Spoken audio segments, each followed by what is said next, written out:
Assalamualaikum warahmatullahi wabarakatuh. Perkenalkan, nama saya Waqiatul Hasanah, NIM 422170003, dan teman saya Mbak Aulia Mukatika, NIM 4221714, dan Mas Rizky Saputra, NIM 4221725. Kami mahasiswa jurusan Agribisnis semester 7 Universitas Peradaban Bumiayu. Di sini kami akan menjelaskan materi tentang golongan moneteris, di mana tugas ini kami buat untuk memenuhi tugas mata kuliah ekonomi makro. Langsung saja ke pembahasan yang pertama, yaitu latar belakang lahirnya aliran moneteris.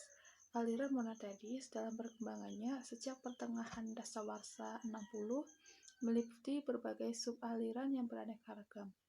Sejumlah sub-aliran masing-masing memberikan penekanan yang berbeda terhadap peranan bidang moneter dalam perkembangan ekonomi. Selanjutnya, inti pokok pandangan golongan moneteris. Yang pertama, sebab terjadinya perubahan pendapatan nasional. Sebab-sebab terjadinya perubahan pendapatan nasional menurut Friedman bersumber semata-mata pada tingkat permintaan uang, di mana volume permintaan uang ini tingkat pengeluaran yang akan dilakukan dalam masyarakat. Oleh sebab itu, menurut Friedman, sebab yang paling penting adalah untuk menguasai volume uang dalam peredaran, sebab jumlah uang itu yang mempengaruhi jumlah pengeluaran secara menyeluruh.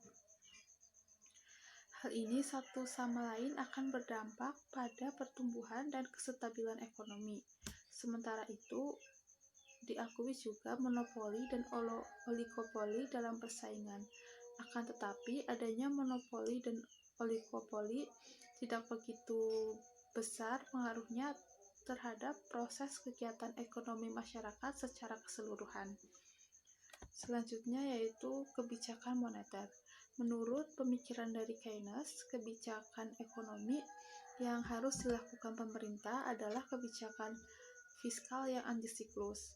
Golongan moneteris mengalihkan perhatian dari kebijakan fiskal ke kebijakan moneter. Upaya untuk menanggulangi goncangan-goncangan kegiatan ekonomi dilakukan dengan melakukan kebijakan moneter dengan menguasai pasok atau penawaran uang. Diakui dalam suatu masa transisi akan terjadi goncangan harga, tetapi setelah beberapa waktu berlalu, harga itu akan mencerminkan gerak perkembangan yang ada sangkut pautnya dengan pengadaan jumlah uang.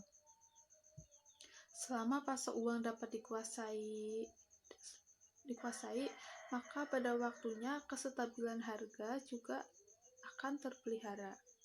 Pasok uang harus dikuasai dalam arti tingkat pertumbuhannya harus dikendalikan sesuai dengan bertambahnya kebutuhan dunia usaha. Yang ketiga yaitu pasok uang harus mencerminkan kebutuhan dunia usaha. Pasok uang harus dikuasai dalam arti bahwa tingkat tumbuhnya harus dikendalikan sesuai dengan kebutuhan dunia usaha. Golongan moneteris berpendapat bahwa selain di bidang moneter melalui pengelolaan pasok uang oleh otoritas moneter, di mana hal ini yaitu dilakukan oleh bank sentral, pemerintah tidak boleh berintervensi secara aktif melalui kebijakan ekonomi atau kembali pada persaingan bebas. Terima kasih. Selanjutnya akan dilanjutkan oleh Mbak Aulia Mukatika. Assalamualaikum warahmatullahi wabarakatuh. Di sini akan saya menunjukkan pemaparan mengenai golongan moneteris.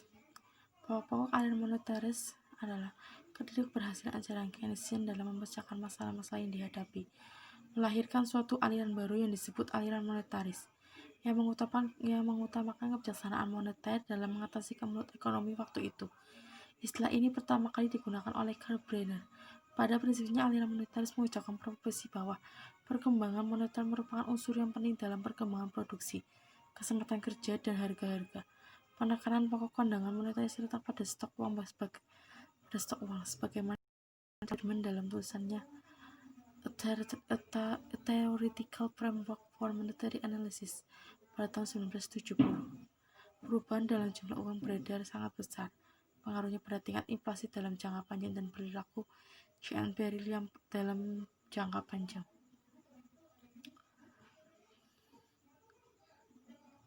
Kemudian ada tokoh-tokoh ahli monetaris.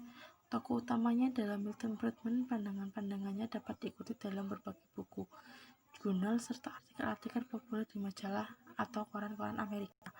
Buku-buku penting yang ditulisnya antara lain Taxing to Prevent Inflation pada tahun 1943, A Theory of Consumption Function pada tahun 1957, dan lain-lain.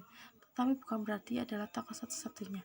Ada beberapa tokoh lain yang dianggap sealiran atau pendukungnya, yaitu Karl Brenner yang menulis buku yang berjudul University of Rochester, Alan Meister dan Bennett, buku McCallum atau Carnegie Mellon, Thomas Mayer, University of California, Davis, Philip Jagan, David Lloyd, dan Michael Parkin. Kemudian yang terakhir adalah William Bell. Ya, di situ sedikit pemaparan dari saya. Selanjutnya akan dilanjutkan oleh Mas Rizky. Ya, di sini saya akan menjelaskan tentang kelemahan dan kelebihan dari aliran moneteris. Sebelumnya sudah dijelaskan oleh Mbak Waqiatul Hasanah dan juga Mbak Aulia Moga Atika, di mana Mbak Waqiatul Hasanah sudah menjelaskan tentang latar belakang dari aliran moneteris dan Mbak Aulia sudah menjelaskan tentang tokoh-tokoh dari aliran moneteris dan juga pokok-pokok aliran moneteris.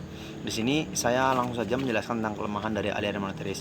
Kelemahan aliran moneteris sendiri yaitu menurut pandangan Keynesian, kebijakan moneter mungkin sangat tidak efektif.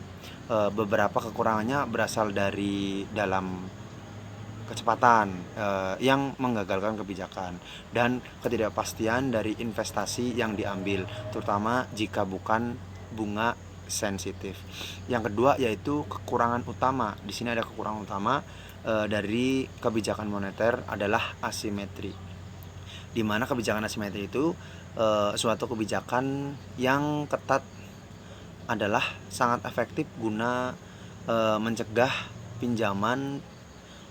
untuk mencegah pinjaman baru karena kelebihan cadangan dikurangi. Namun kebijakan yang mudah sepertinya menjadi tidak efektif karena tambahan kelebihan cadangan tidak akan dipinjamkan keluar oleh bank karena takut akan potensi kebangkrutan dari para peminjam selama masa resesi.